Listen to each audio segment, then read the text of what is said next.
Hello student, I am Anupal. ये हमारा relation का सेकंड लेक्चर है और फर्स्ट लेक्चर में मैंने आपको रिलेशंस का बेसिक कॉन्सेप्ट समझाया था और रिलेशंस के कुछ टाइप्स डिस्कस किए थे। बाकी के रिमेनिंग कुछ टाइप्स हमारे रिलेशंस के बचे हुए हैं, उनको मैं डिस्कस कर रहा हूँ। देखिए, फर्स्ट हमारा ये रिलेशन है रिफ्लेक्सिव रिलेशन। देखिए, रिफ्लेक्सिव रिलेशन क्या होता है समझिए। हमने लिखा है आर रिलेशन आर, किसी भी रिलेशन आर जो डिफाइंड है किसी सेट ए पर, उस रिलेशन को आप क्या कहेंगे? रिफ्लेक्सिव रिलेशन कहेंगे। कब कहेंगे reflexive relation? If every element A के जितने भी एलिमेंट हैं रिलेटेड टू इटसेल्फ, किसी भी रिलेशन को हम रिफ्लेक्सिव रिलेशन कहते हैं। कब कहते हैं? जब उस सेट का जितने भी एलिमेंट आपको गिवन है वो एलिमेंट इटसेल्फ रिलेटेड हों, वो एलिमेंट स्वयं से रिलेटेड हों। देखिए, तो रिफ्लेक्सिव के लिए कंडीशन क्या है? That is R is reflexive. R relation हमारा रिफ्लेक्सिव है कि रिफ्लेक्सिव के लिए कंडीशन हमारे पास यह है कि A belongs to R for every small A. किसका एलिमेंट है? सेट का। देखिए, एक एलिमेंट हमने इस सेट का लिया है तो ये एलिमेंट इटसेल्फ से रिलेटेड है। देखिए, स्वयं से ये रिलेटेड है, तो इस तरह के रिलेशन को हम क्या कहते हैं? रिफ्लेक्सिव। इसको हम इस तरह से लिख सकते हैं। देखिए, that is A R A. ठीक है, तो ये कंडीशन होती है रिफ्लेक्सिव रिलेशन की।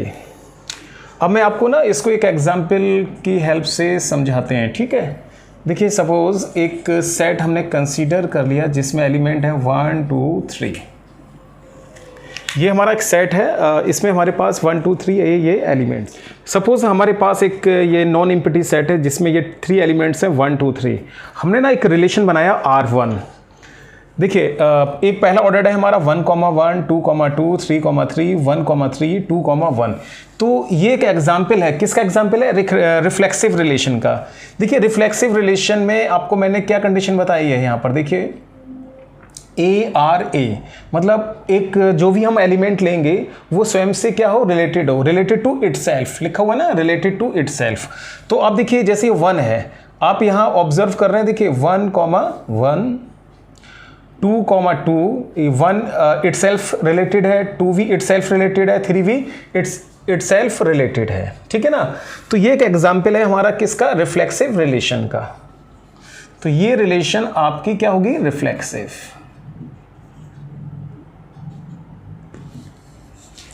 ठीक है, देखिए, अब ये आप यहाँ एक्स्ट्रा एलिमेंट देख रहे हैं, इससे कोई फर्क नहीं पड़ेगा। देखिए, जैसे ये ना 1 आ गया, 1 ये आपस में रिलेट है, 2 भी आपस में रिलेट है, 3 जो एलिमेंट है ये भी इटसेल्फ क्या है? रिलेटेड है। ये एलिमेंट एक्स्ट्रा आ रहा है तो इससे कोई इफेक्ट नहीं पड़ेगा। तो ये रिलेशन हमारा कैसा है? रिफ्लेक्सिव। इसका एक एग्जांपल और देता हूं मैं आपको। जैसे R2 देख रहे हैं, R2 ना एक एग्जांपल मैंने दिया 1, 1, 2, 2 और 3, 3। ठीक ना। ये रिलेशन भी हमारा क्या है? रिफ्लेक्सिव है।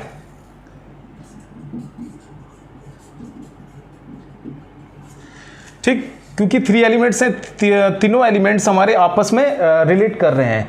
लेकिन ये रिफ्लेक्सिव के साथ आइडेंटिटी रिलेशन, ये आपका आइडेंटिटी रिलेशन की भी कंडीशन को सेटिस्फाई कर रहा है। Identity relation.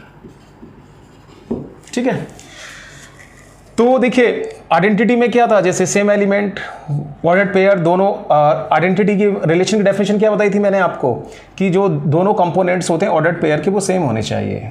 तो सेम आ रहा है। तो ये रिलेशन कैसा आपका? रिफ्लेक्सिव भी है और आइडेंटिटी भी है। इसी तरह से एक एग्जाम्पल और देते हैं आपको। ये हमारा एक थर्ड एग्जाम्पल है इसका रिलेशन का।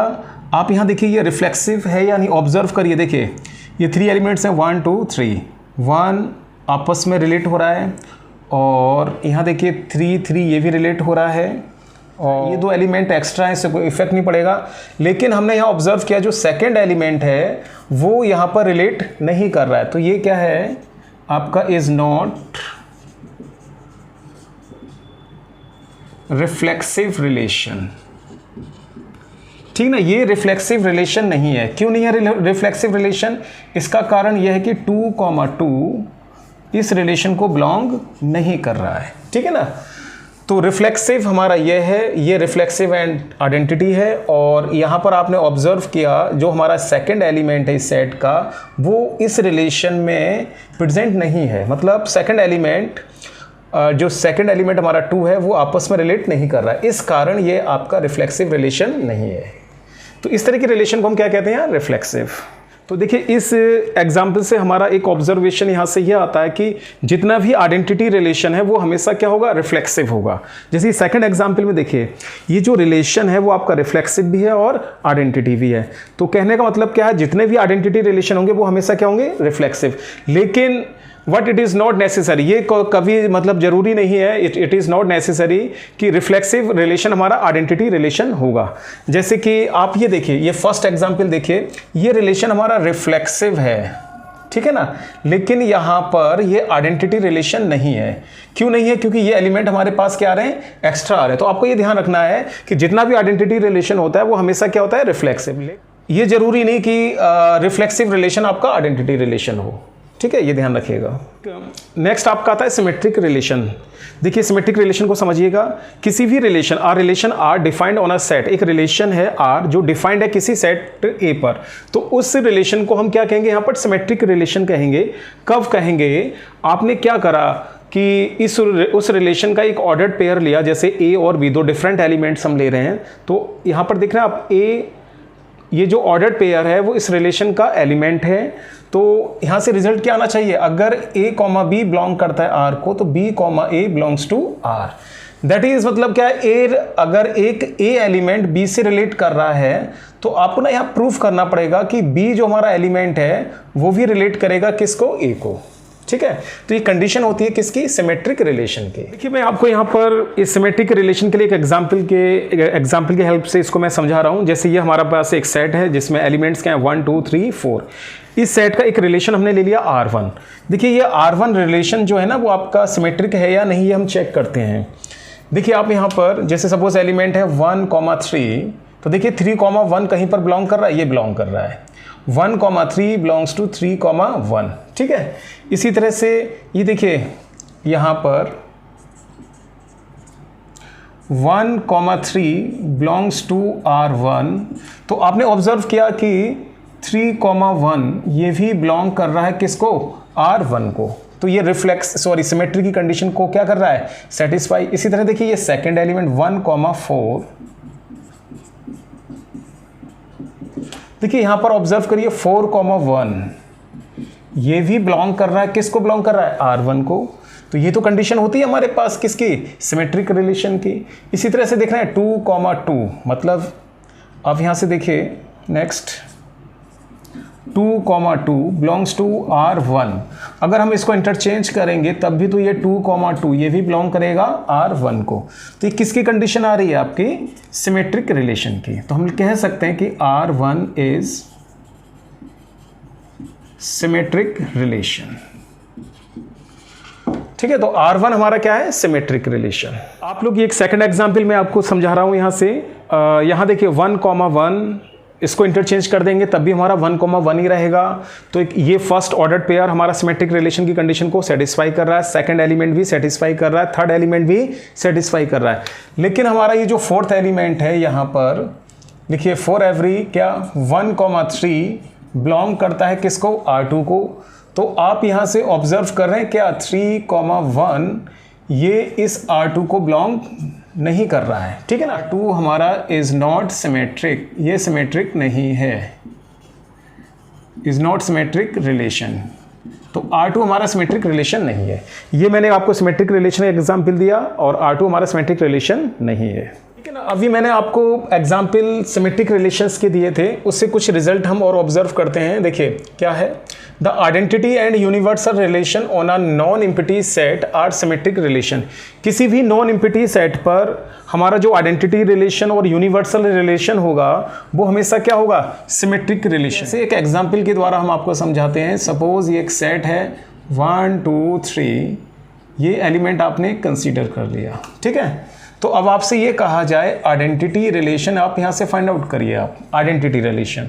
तो आइडेंटिटी रिलेशन आप इस तरह से फाइंड आउट करेंगे 1 1 2 2 3 3, ये आइडेंटिटी रिलेशन हमने यहाँ से फाइंड आउट किया 1,1, इन दोनों को हम इंटरचेंज कर देंगे, कोई इफेक्ट नहीं होगा। इसी तरह इन दोनों को अगर हम इंटरचेंज करते हैं तो कोई इफेक्ट नहीं पड़ेगा। तो ये जो रिलेशन है वो आपका कैसा होगा, सिमेट्रिक रिलेशन।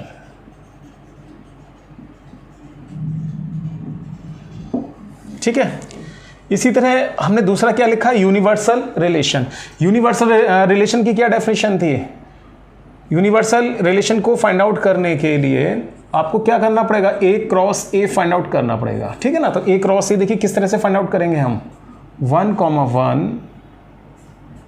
1,2, 1,3, फिर देखिए 2,1, 2,2, 2,3।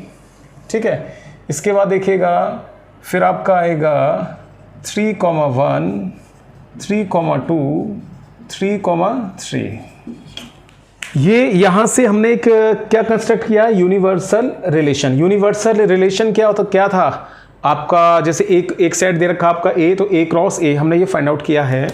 तो आप जरा इसको देखिए, ये सिमेट्रिक रिलेशन की कंडीशन को सेटिस्फाई कर रहा है। आप ये देख रहे हैं 1,2, तो देखिए 2,1 आपका ये मौजूद है। इसी तरह देखिए 1,3, तो 1,3 इसके लिए क्या आना चाहिए, 3,1, ये एलिमेंट यहाँ मौजूद है। 2,2 ये कंडीशन सेटिस्फाई करेगा। ऐसी है 2,3, ठीक है ना। इस एलिमेंट को देखिए तो 3,2, तो ये सब एलिमेंट्स किसी कंडीशन को कंडीशन सेटिस्फाई कर रहे हैं हमारे पास सिमेट्रिक रिलेशन की। तो आप यहाँ लिख सकते हैं 10 identity and universal relation are symmetric relation. ठीक है ना। ये रिजल्ट आप ध्यान रखिएगा कि हमारा जो आइडेंटिटी और यूनिवर्सल रिलेशन होता है वो हमेशा क्या होता है, सिमेट्रिक रिलेशन। तो देखिए एक एग्जांपल में आपको और समझाना चाह रहा हूँ यहाँ पर। जैसे एक रिलेशन हमारे पास ये है, ये देखिए पहले आप कैसा रिलेशन है ऑब्जर्व करिए, 1,1, 2,2, 3,3। ठीक है ना। फिर क्या आ रहा है 1,3। तो इसको देखिए कौन सा रिलेशन है आपका, ये जो रिलेशन है वो कैसा आ रहा है, रिफ्लेक्सिव। ठीक ना। कैसा है ये, रिफ्लेक्सिव रिलेशन। क्या ये सिमेट्रिक होगा, तो सिमेट्रिक में आप यहाँ देखिएगा ये फर्स्ट सेकंड थर्ड जो एलिमेंट्स हैं वो तो सिमेट्रिक कंडीशन को सेटिस्फाई कर रहे हैं, लेकिन आपका ये जो 1,3 है वो इस R को तो बिलोंग कर रहा है, लेकिन 3,1 does not belongs to R, ये इसको बिलोंग नहीं कर रहा है। तो कहने का मतलब क्या, जितना भी हमारा रिफ्लेक्सिव रिलेशन होगा ये जरूरी नहीं है कि वो आपका सिमेट्रिक रिलेशन हो। तो आप लिख सकते हैं जरूरी नहीं कि अगर कोई रिलेशन आपका रिफ्लेक्सिव है तो वो सिमेट्रिक है, लेकिन आइडेंटिटी और यूनिवर्सल रिलेशन हमेशा क्या होगा, सिमेट्रिक। नेक्स्ट हमारा आता है ट्रांजिटिव रिलेशन। ठीक है ना।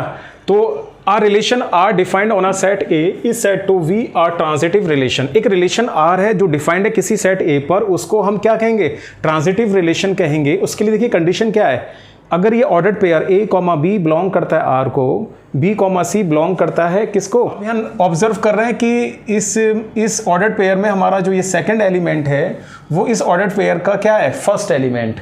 तो रिलेशन किस में आना चाहिए, फर्स्ट एंड थर्ड में। कहने का मतलब क्या, सेकंड एलिमेंट आपका क्या आना चाहिए, सेम आना चाहिए। तो किसी भी रिलेशन को हम ट्रांजिटिव रिलेशन कहेंगे, कब कहेंगे, जब ए रिलेटेड टू बी और बी रिलेटेड टू सी। तो रिलेशन किस में आना चाहिए, ए और सी में, मतलब फर्स्ट एंड थर्ड में। तो इस तरह की रिलेशन को हम क्या कहते हैं, ट्रांजिटिव रिलेशन। तो यहाँ देखिए एक मैंने आपको एग्जाम्पल दिया है यहाँ पर किसका, ट्रांजिटिव रिलेशन का। देखिए जैसे ये हमारा ऑर्डर्ड पेयर है 1,2 बिलोंग्स टू आर, ठीक है ना, एंड 2,3 बिलोंग्स टू आर, ठीक है ना। तो यहाँ से देखिए कंडीशन क्या आती है, इसका जो सेकंड एलिमेंट है इस ऑर्डर पेयर का, वो इस ऑर्डर पेयर का क्या है यहाँ पर, फर्स्ट एलिमेंट। तो आप ये देख रहे हैं 1,3, ठीक है ना। तो 1,3 आप देख रहे हैं इस रिलेशन को क्या कर रहा है, बिलोंग कर रहा है, ठीक है। तो ये किसकी कंडीशन होती है आपकी, ट्रांजिटिव रिलेशन की। तो हम इसको लिख सकते हैं आर इज ट्रांजिटिव रिलेशन।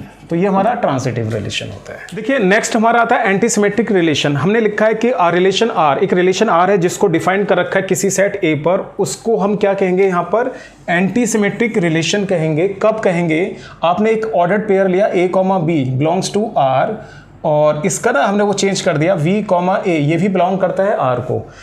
मतलब दो एलिमेंट्स का एक ऑर्डर्ड पेयर लिया उस रिलेशन में, और उस ऑर्डर पेयर का हमने क्या कर दिया, ऑर्डर चेंज कर दिया, तो वो भी बिलोंग करता है आर को। तो यहाँ से कंडीशन क्या आना चाहिए, वो दोनों एलिमेंट्स आपस में इक्वल आना चाहिए। दैट इज कि ए रिलेटेड वी है और बी रिलेटेड ए है, तो रिजल्ट क्या आना चाहिए, दोनों एलिमेंट आपस में इक्वल आना चाहिए। तो इस तरह की रिलेशन को हम क्या कहते हैं यहाँ पर, एंटीसिमेट्रिक रिलेशन।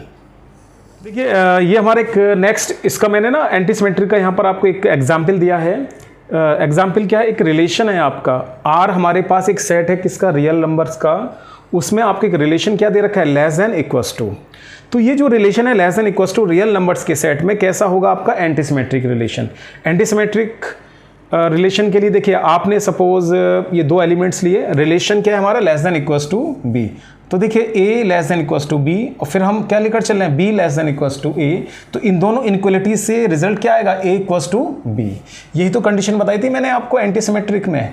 तो आप देख रहे हैं a less then b and b less then a, तो क्या आ रहा है आपके पास, a इक्वल्स टू b।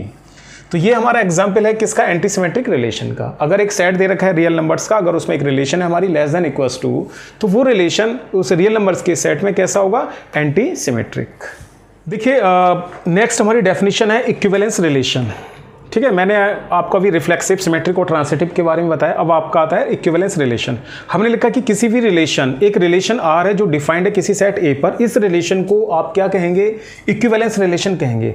तो इक्विवेलेंस के लिए क्या, ये कोई भी रिलेशन अगर इक्विवेलेंस रिलेशन है तो वो रिफ्लेक्सिव होना चाहिए, सिमेट्रिक होना चाहिए और ट्रांसिटिव होना चाहिए। तो रिफ्लेक्सिव को मैंने कंडीशन बताई थी, अगर एक एलिमेंट लेते हैं वो एलिमेंट इटसेल्फ से रिलेटेड हो, तो ए आर ए। सिमेट्रिक के लिए कंडीशन क्या थी आपके पास, कि अगर आप दो एलिमेंट्स उस सेट का लेकर चलते हैं, ए रिलेटेड बी है तो बी रिलेटेड ए आना चाहिए। और ट्रांसिटिव के लिए कंडीशन क्या थी, आप सपोज 3 एलिमेंट्स लेते हैं, तो फर्स्ट सेकंड में रिलेशन है, सेकंड और थर्ड में रिलेशन है, तो रिलेशन किस में आना चाहिए, फर्स्ट एंड थर्ड में। तो कहने का मतलब ये हुआ कि किसी भी रिलेशन को हम इक्विवेलेंस रिलेशन कहेंगे जब वो रिलेशन आपका रिफ्लेक्सिव, सिमेट्रिक और ट्रांसिटिव हो। तो इस तरह की रिलेशन को हम क्या कहते हैं यहाँ पर, इक्विवेलेंस रिलेशन। सो स्टूडेंट्स, इस लेक्चर में मैंने आपको हमारे रिलेशन के कुछ इंपॉर्टेंट पार्ट्स हैं जैसे रिफ्लेक्सिव, सिमेट्रिक, ट्रांसिटिव और इक्विवेलेंस रिलेशन, इन सब का हमने डिस्कशन इस लेक्चर में किया है। तो आप लोग इसको पढ़िएगा और मैं नेक्स्ट लेक्चर में इसकी कुछ न्यूमेरिकल प्रॉब्लम आपको डिस्कस करूँगा। अगर आप लोगों को मेरा ये लेक्चर पसंद आया है तो मेरे इस वीडियो को आप लाइक करिएगा, शेयर करिएगा और इस पर कमेंट करिएगा। अगर आपने मेरा चैनल सब्सक्राइब नहीं किया तो प्लीज़ मेरे चैनल को आप सब्सक्राइब कर लीजिएगा। Thank you.